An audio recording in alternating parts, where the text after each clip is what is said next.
পাচ্ছি আপনারা কষ্ট করে এখানে বসেছেন, আমার সাথে মত বিনিময়ের সুযোগ দিয়েছেন।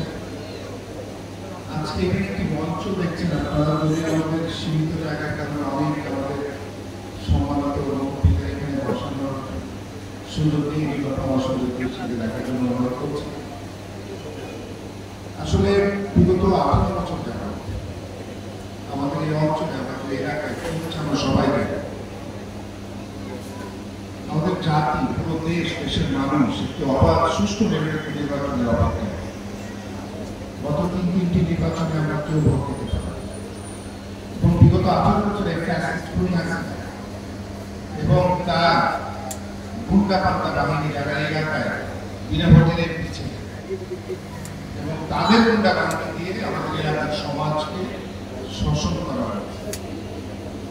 আজকে আমি আপনাদের সন্তান হিসেবে আপনাদের কাছে আসছি। আপনারা জানেন এই অঞ্চলে আমার জন্মগ্রহণ করেছি, আমি চাকরি করছি, আমার বাবাও চাকরি করছে। আপনাদের সাথে আমাদের দীর্ঘদিনের একটা সম্পর্ক, আমাদের সাথে আত্মার বন্ধন আছে।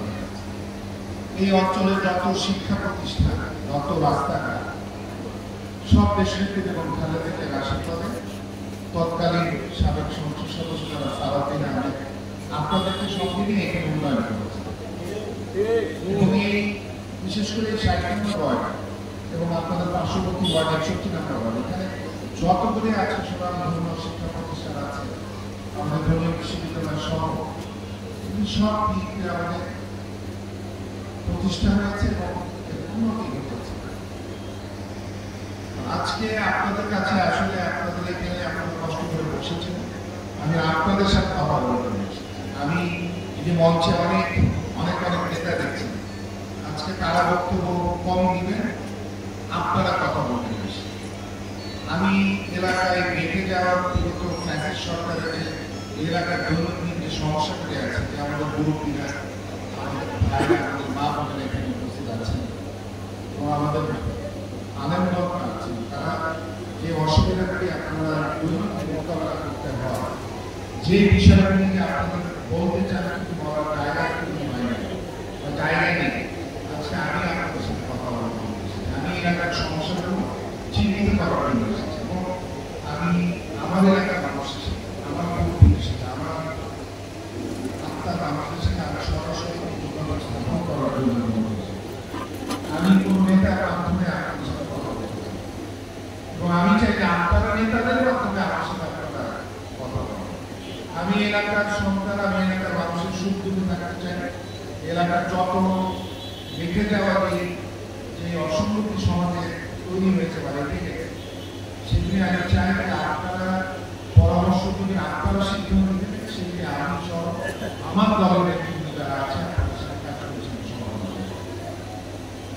আমি খুব খুশি হব এবং কৃতজ্ঞ থাকবো আপনাদের কাছে যদি আপনারা যে কেউ নির্ভয় নির্বিঘ্নে এই সমাজের মানুষ যারা আছে যদি সমস্যার কথা যদি একটা বলেন, খুব সমাজ উপকৃত হবে। আমি আপনাদের কাছে বিনিময় থাকবো যেই সমস্যাগুলি উঠে আসবে সেগুলি আমরা যদি বক্তব্য এবং আপনাদেরকে সামনে আপনাদের পরামর্শ দিয়েছি পরবর্তী সিদ্ধান্ত কী হবে আপনাদের মাঝে করা। আমি বিনীতভাবে অনুরোধ করছি আপনারা যে কেউ আপনারা এখানে বক্তব্য রাখতে পারেন, এলাকার সমস্যা নিয়ে আপনারা কথা বলতে পারেন। ধন্যবাদ।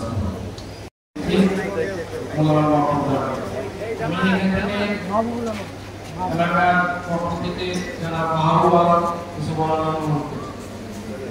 এক সপ্তাহের মধ্যে আমাদের একটা সলিউশন করবে, কিন্তু অথচ আজকের 1 মাস হয়ে গেছে এই কোনো প্রীতিকার আমরা পাই নাই। এখন এই জন্য তার কাছে আমি আবেদন করছি আমাদের এলাকাবাসীর তরফ থেকে যেন এর একটি সলিউশন আমরা পাইতে পারি, সেই উদ্যোগটা সে আমাদের তরফ থেকে, আমাদের পক্ষ থেকে সে বহন করবে। এটাই আমার এলাকার সবচেয়ে বড় সমস্যা। একটু আগে আমার আপনি বললেন গ্যাস সমস্যা। আসলে আমরা প্রতি মাস শেষে গ্যাসের বিল দিচ্ছি, অথচ মাসের পর মাস গ্যাস পাচ্ছি না। এটা এই গ্যাসের জন্য যে কত বড় দিকদারি হচ্ছে সেটা আসলে যারা ভুক্তভোগী তারা প্রত্যেকেই বুঝে। আমরা সিটি কর্পোরেশনের অধিভুক্ত, হোল্ডিং ট্যাক্স মোটামুটি আমাদের উপর জুলুম করা হচ্ছে হোল্ডিং ট্যাক্সের বিষয়গুলো নিয়ে, কিন্তু সিটি কর্পোরেশন সুযোগ সুবিধাগুলো, সেই সুযোগ সুবিধাগুলো বলতে গেলে তেমনটা পাওয়া যায় না। ড্রেনের যে সমস্যা, রাস্তাঘাটের পরিচ্ছন্নতার কোনো পরিচ্ছন্ন কর্মী এরকমভাবে পাওয়া যায় না। একটু বৃষ্টি হলে রাস্তাঘাটগুলোতে পানি জমে যায়। এই ড্রেনের সমস্যা আমাদের জন্য একটা বড় মারাত্মক সমস্যা। ইতিমধ্যে মাঝে মধ্যে বিদ্যুৎ এমনভাবে আসা যাওয়া করতো, অর্থাৎ হঠাৎ করে বিদ্যুৎ এত ভোল্টেজ বেড়ে যেত, অনেক বাড়িওয়ালা বেড়াই দিয়ে ফ্যান লাইট অনেকগুলো জ্বলে যেত।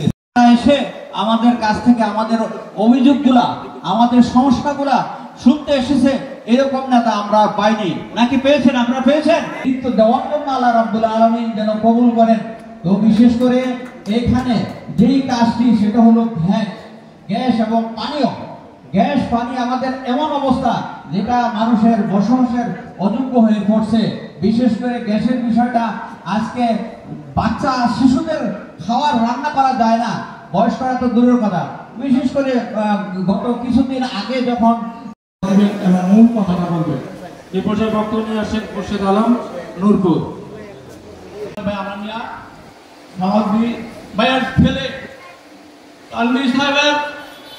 সাক্ষাৎ করাই টাইম করছি, বাজার আমার আপনারা শান্তি হয়েছে। আমি রাত দিন জমিটা দোয়া করি আমরা নিয়ে তারা স্থলাভিষিক্ত করে। আপনারা আশা করি এই বাপ का बेटा सिपाहियों का घोड़ा আগের নাঙ্গল দেখে বাড়ি যায়, পিছের নাঙ্গল সেইভাবেই যায়। তাই আজকে ওনার পরিচয় পেয়ে আমি খুবই আনন্দিত। আজকে বক্তব্য থেকে আমি শুনতে পাইলাম উনি আগামী নেতৃত্বের জন্য, আমি নেতৃত্ব বলবো না, সেবার জন্য এই দেশের মানুষকে তথা এই কদমতলী এলাকার বা দেশের মানুষের সেবা করার জন্য এবং এই এলাকাকে তথা বাংলাদেশকে উন্নত করার জন্য তথা বাংলাদেশের শাসন, বাংলাদেশের শোষণের দুর্নীতির বিরুদ্ধে সংগ্রাম করার জন্য, অ্যাসেম্বলিতে কথা বলার জন্য আজকে উনি সিদ্ধান্ত নিয়েছেন। তাই আমাদের স্বজন, পাড়া প্রতিবেশী, আত্মীয় স্বজন, পথে ঘাটে মাঠে যেখানে যার সাথে দেখা হয়, আমরা তাদের ওনার জন্য আমরা ভোট প্রার্থনা করবো। আজকে এই ফ্যাসিস্ট হাসিনা সরকার দীর্ঘ 15 বছর আমাদের যে গ্লানি রেখে গেছে, সেই গ্লানি আমাদের খুব কষ্ট। আমাদের এই কষ্টের কথা আমরা কাউকে বলতে পারিনি।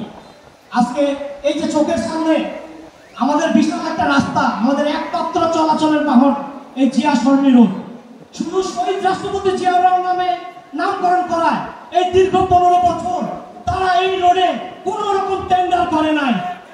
আজকে আমাদের অযোগ্য হয়ে গেছে, চলাচলের অযোগ্য হয়ে গেছে। আজকে আমি আমার নেতাকে, আমি এলাকার সেবককে আমি বলতে চাই, আপনি অতি দ্রুত এই রাস্তাটাকে সংস্কার করে এই রাস্তা আপনি একটু টেন্ডার করে আমাদের চলাচলের মানুষ চলার মতো অবস্থা থাকে না।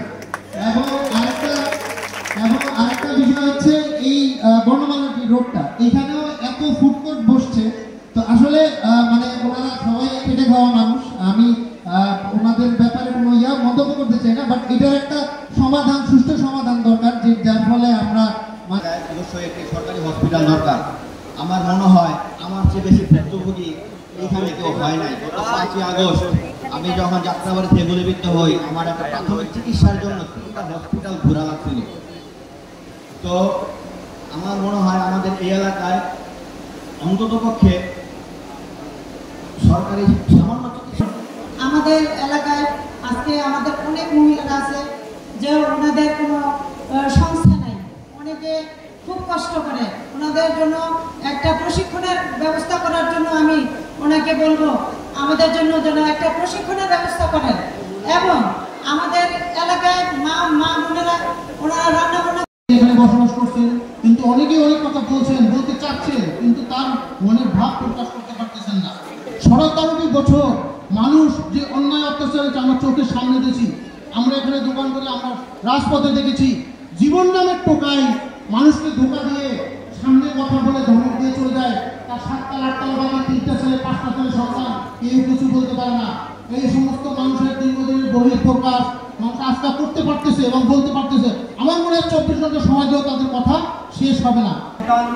আল্লাহ নবীর আহমেদ রবি, তারেক রহমানের সিফাওয়াত ঢাকা দক্ষিণের উজ্জ্বল নক্ষত্র সদস্য সচিব আলহাজ তানভীর আহমেদ রবি আমাদের মাঝে উপস্থিত হয়েছে। আমরা খুবই বেশি আনন্দিত যে এইখানেই আমরা সালাউদ্দিন ভাইকে আনছিলাম এবং এই বক্তব্য